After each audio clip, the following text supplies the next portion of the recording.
everything. Okay. So we have a lot of time, 30 minutes now. No, we accelerate the process. Okay, sorry Go for ahead. that. I have a lot to talk, but I challenging the 7 minutes. Okay, this is not. You can have 10 minutes. Okay, I can click. I can give it a try. Okay, hi. This is Mela. This is me, Charlotte, and we want to talk about our new model, which is called PHEW. And we work at the ZHDK in Zurich, and our topic is e-learning. So I want to write you through the first slide when it works. Perfect. Good. So this is our team. We are some 8 people, and we have some students beside which work in our team too.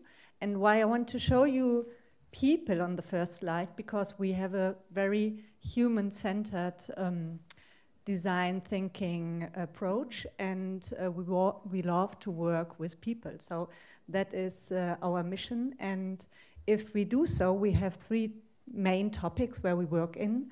We have a knowledge area, we have a technology area, and we have a research and development area, where we want to develop methods, technology, and we want to transform knowledge into a process where you can understand it.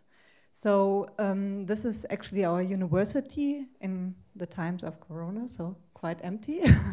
But actually there are some people, and the first thing which I want to show you is the modcast. It's a technology, and this technology is kind of a walk through content, and you can explore it on modcast.zhdk.ch, and it's a quite nice and easy tool which is barrier-free for everyone.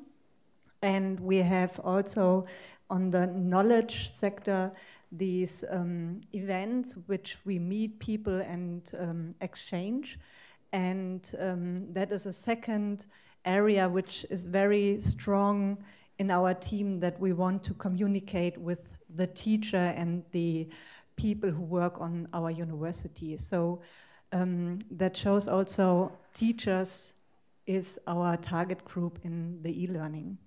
And the third part, the development part, I want to present with the PHEW model.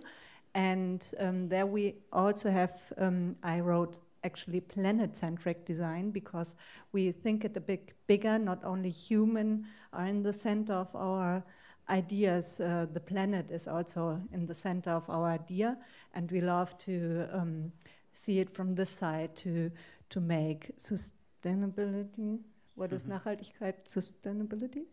Yeah, so something like that. So, and this is also a key feature in our idea of the e-learning. So, and from this nice picture, I want to give the word to Mela. Thank you. So yes, we call this our everyday superpower model. Of course, the pandemic situation also transferred the way that we worked in several dimensions before e-learning at ZHDK. Of course, we were busy trying to educate and help digital literacy at our school with those people who had the time and energy to use Moodle or any kind of digital teaching. And now we transferred 2,000 people into the digital teaching and learning times, which was amazing for us. And we had a lot of hands-on approaches that we implemented every day. But also kind of looking back, we think this has some kind of superpower that we would like to explain you. It's the acronym PHEW, which stands for Play, Hybrid, Easy, and Walk. I will explain in shortly those components, and they're not always all together come in our work, but sometimes we focus on 2 of them, but sometimes they all kind of influence the way that we work. So play, we have a playful approach in how we work, how we experiment, how we teach. Also sometimes we I show here the die.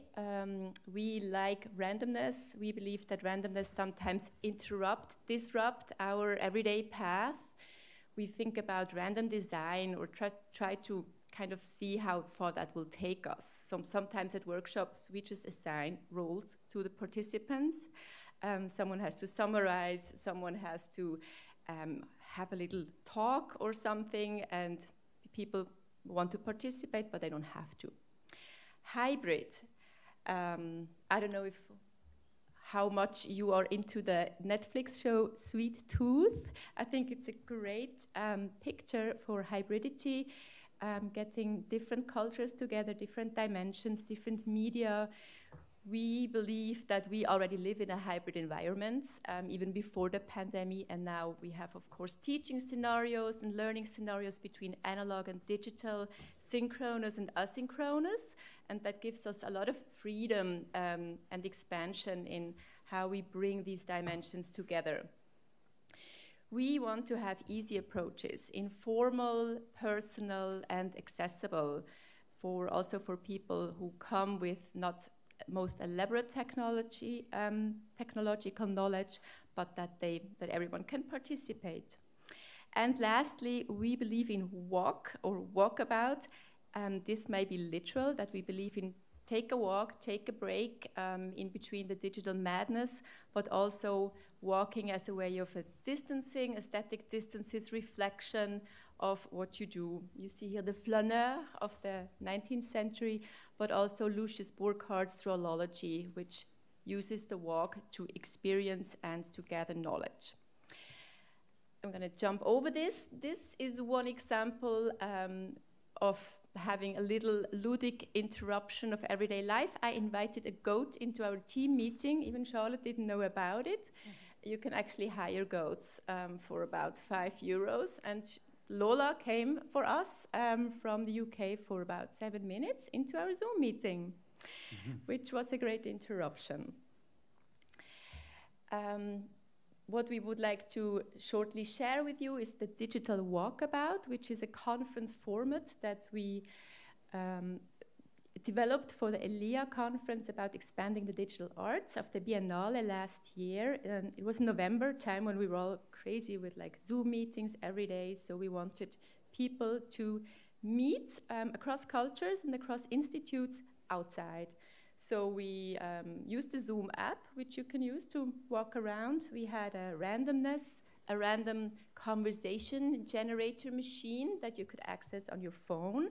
So if you wanted, or if you were in search for questions, you would have questions like, what kind of algorithm would you be? What does an email taste like?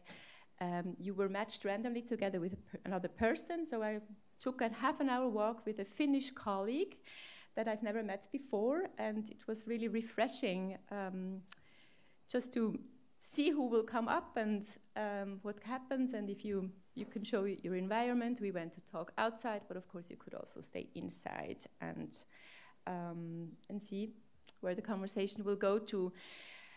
This spelled it out a little bit, the play, hybrid, easy, and walk aspects, because here they all come together. That's why we wanted to show you this example today. We think it was a really ludic, didactic setting, so like a playful setting. It had clear frame. We didn't just match people together and let them be, but of course we had like an introduction. We made sure they all knew what to do, where to be, and we all came together at the end. We didn't really do a classic conference summary, so not everyone had to say what he or she learned. That's why I think it was a little subversive, but we had some whale music, some kind of meditation, so everyone could kind of gather for him or herself what this meant, this experience, what it meant for them, and take it into their day.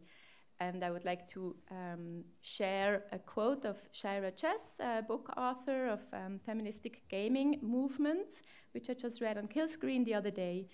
Play is always already an act of resistance, a form of resistance, or résistance.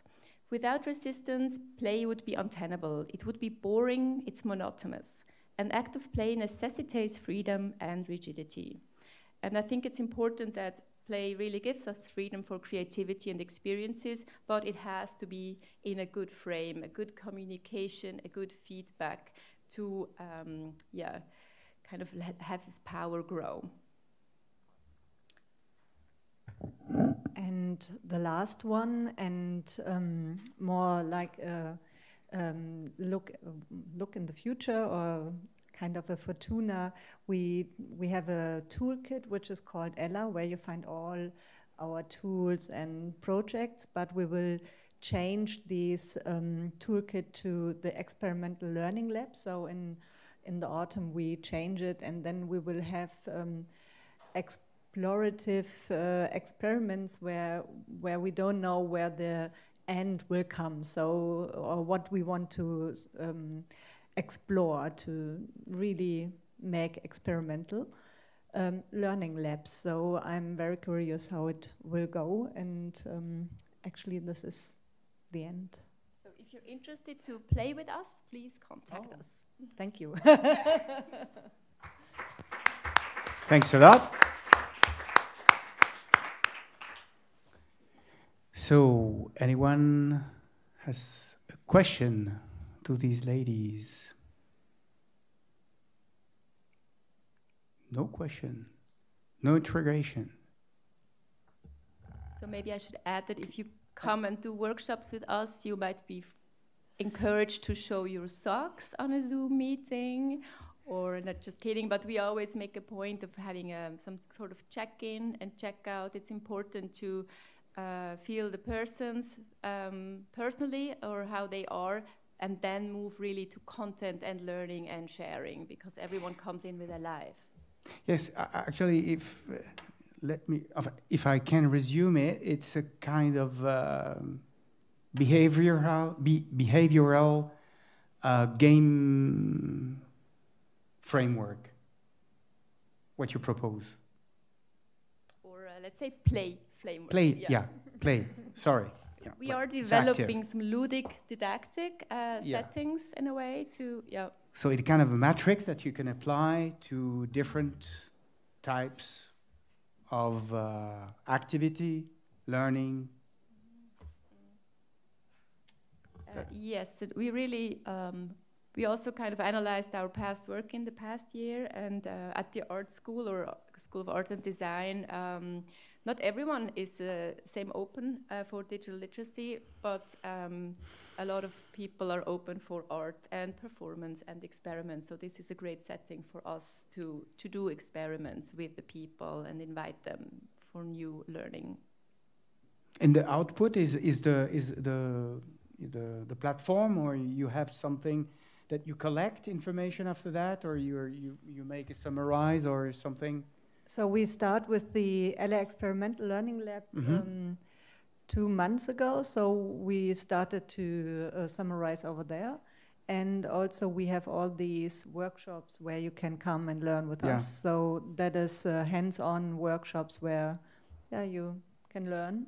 So we also in the events we share experience also. Okay. So it's very hands-on and in a communication way. And we will be investing more into research and development. So we're starting a research project also on digital literacy and part of it is the play aspect. It's experiential. Yes, we have a question. Exactly on this part of experimenting, you say you are in a way place institute that is open to experimenting with people with different approaches with art and so forth. And this morning in the roundtable was also said that in other places people are quite rather led by theory, words and very square, let's say, approaches. And I wonder, still in your settings, do you have people that also face resistance to these different approaches? Yes, I mean, for one thing, we do work with different institutions together. So, of course, not everyone is extremely extroverted, and we tone down our check-in, Also, I mean, if you design games, I also come from game design for the other part, and there you have different player types. So not everyone wants to show their socks. So they can also just say, I wear black socks today, and that's okay too. So we don't do these kind of check-ins with everyone. And we also work together a lot of times on a Miro board, which allows for a kind of a collaboration, creativity, which is accepted by all kinds of participants. Usually, you can, of course, create it in a very serious content-based manner, but also have some variety in it. So I don't know. Yeah, was that answering your question, or can you add something? Yeah, but maybe also we work with other institutions. So we work with the University of Zurich, and we work with the ETH from Zurich, and they are super curious about our methods because they are, if I say stuck is a bad word, because they have development in other regions which are super interesting, but I think they need also good ideas to make the teaching and learning more modern. What is modern? At the end you have to learn, and that is a process, but how to develop the process, it's quite changing. So I don't talk about educational no, I missed the word, but I don't talk about to entertain the edutainment, that is the word, yeah. I talk about the process which I want to design, so maybe that is also an answer, yeah. Thanks a lot. I think we can go. You have one question, please. So, this approach dedicated for small group, or can it scale up?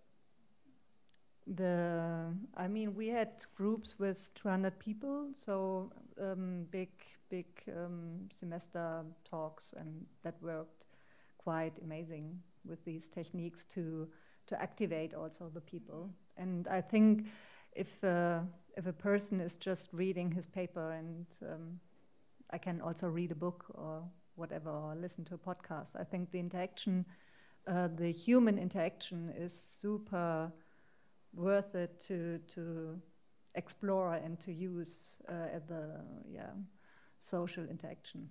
What the learning process is for me, a social interaction and not a singular interaction. Or Another question. Yeah, I've got some people I know in slightly different area, but they would really benefit from these kind of things, how to make large Zoom things or events more lively. Do you have like a set of guidelines or a short paper, or is it in your paper currently? For someone who's come from the outside, doesn't know anything about games, at some point got a master degree 30 years ago, but they would like to use it in their professional practice in a different context. we do have a paper, but it's in German. So we have a lot of material about this, but all is in German right now. We think to translate it, but we are not that fast. But I mean, they can contact us, and we can have Zoom coffee. Okay, thank you. Yeah, sure. Well, thanks a lot, ladies. Thank you.